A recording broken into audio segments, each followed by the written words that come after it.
All right, guys, I'm starting a socialist work, Eugene v. Debs, a collection of essays by America's most famous socialist. This was actually recommended by a podcast I've seen with Lex Friedman and Sanders. What's his name again?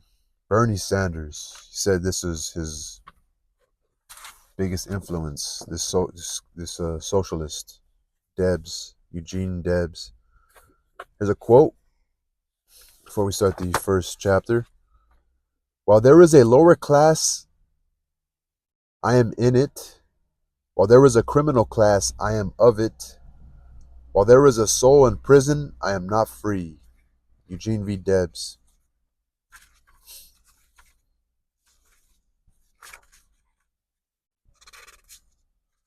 So, life of Eugene v. Debs, Grand Secretary and Treasurer.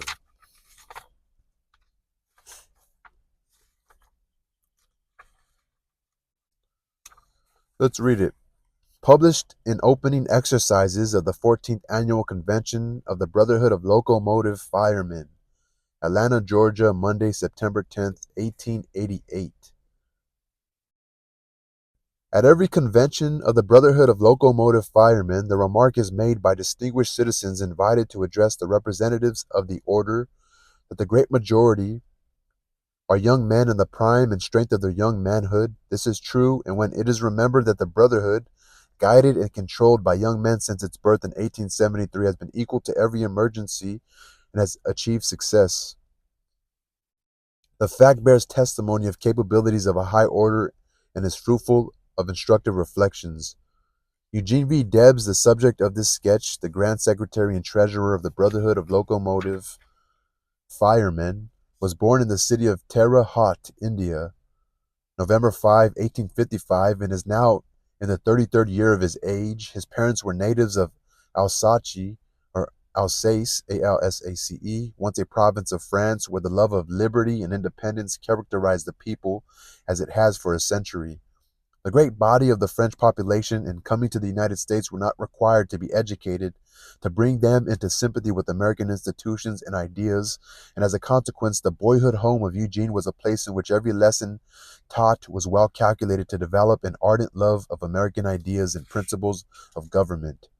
At the proper age, the boy was sent to the public schools of his native city and advanced through the various grades of the high school, from which he retired at the expiration of 1 year to enter a commercial college to obtain a thorough business education, always distinguished for studious habits and the rapid acquisition of knowledge.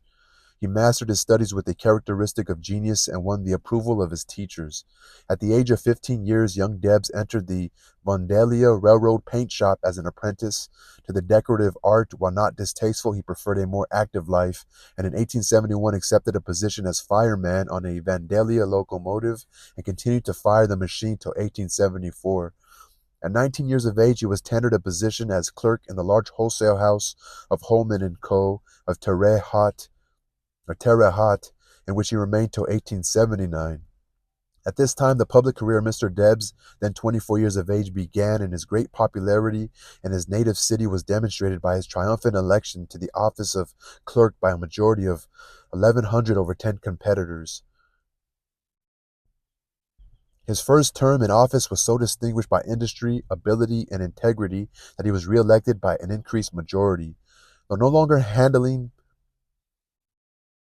Though no longer handling pick and scoop in the cab, Mr. Debs did not permit his interest in the welfare of firemen to wane. He was initiated a member of Vigo Lodge No. 16, February 27, 1874, and became one of its most active and efficient members.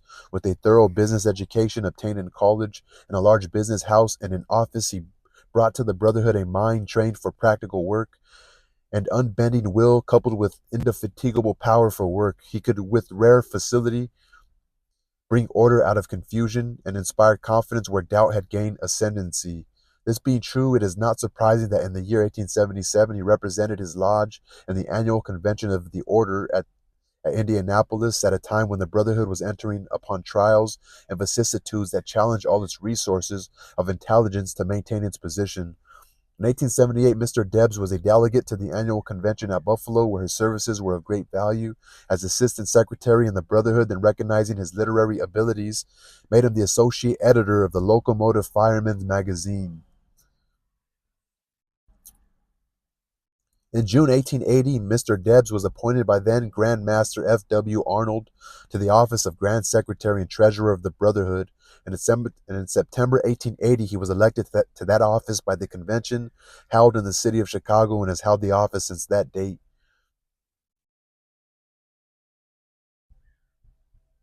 In saying that Mr. Debs has displayed capacities of the highest order in conducting the office of Grand Secretary and Treasurer, is simply echoing the verdict of the Brotherhood without a dissenting voice. Since Mr. Debs assumed control of the office of Grand Secretary and Treasurer, the Brotherhood has grown from 98 lodges to 384, with the corresponding increase of duties and responsibilities, and yet order, method, accuracy, and integrity have been maintained. Under his management of the finances of the Brotherhood, it has marched from despondency bordering upon despair until, in the pride of its strength, the only question is what shall be the sweep of its future victories.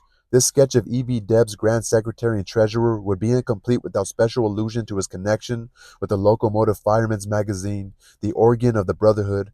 At the convention held in Boston, Massachusetts in 1881, Mr. Debs was elected editor of its publication. At that time,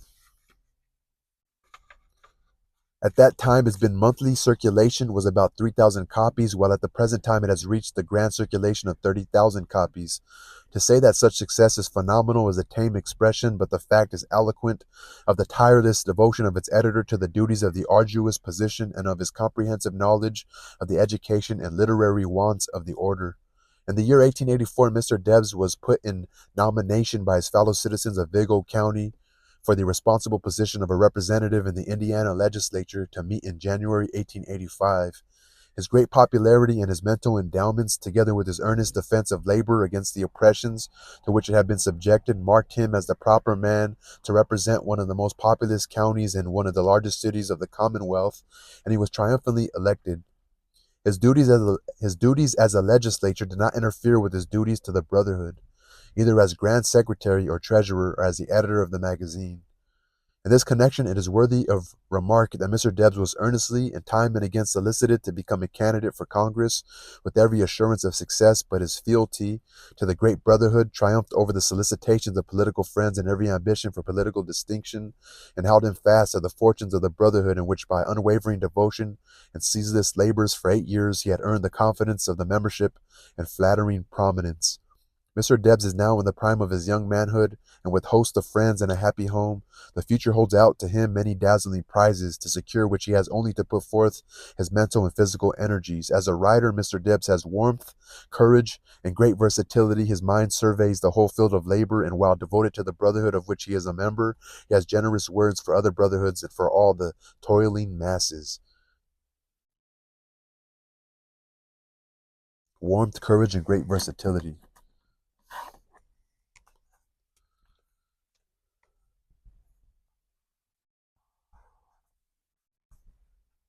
As a speaker, Mr. Debs is fluent, cogent, and persuasive, and often rising to height of eloquence, is greeted with appreciative applause, affable and companionable.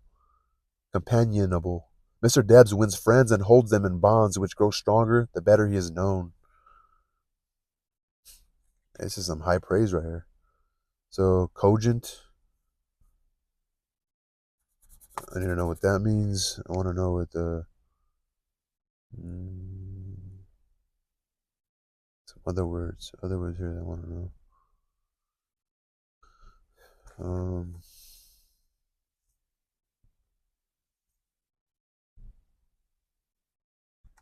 arduous. There's vicissitudes,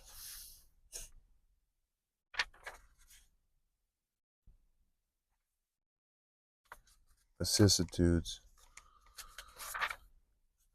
The vicissitudes, a big word. Should be able to see it. Alright, guys, peace.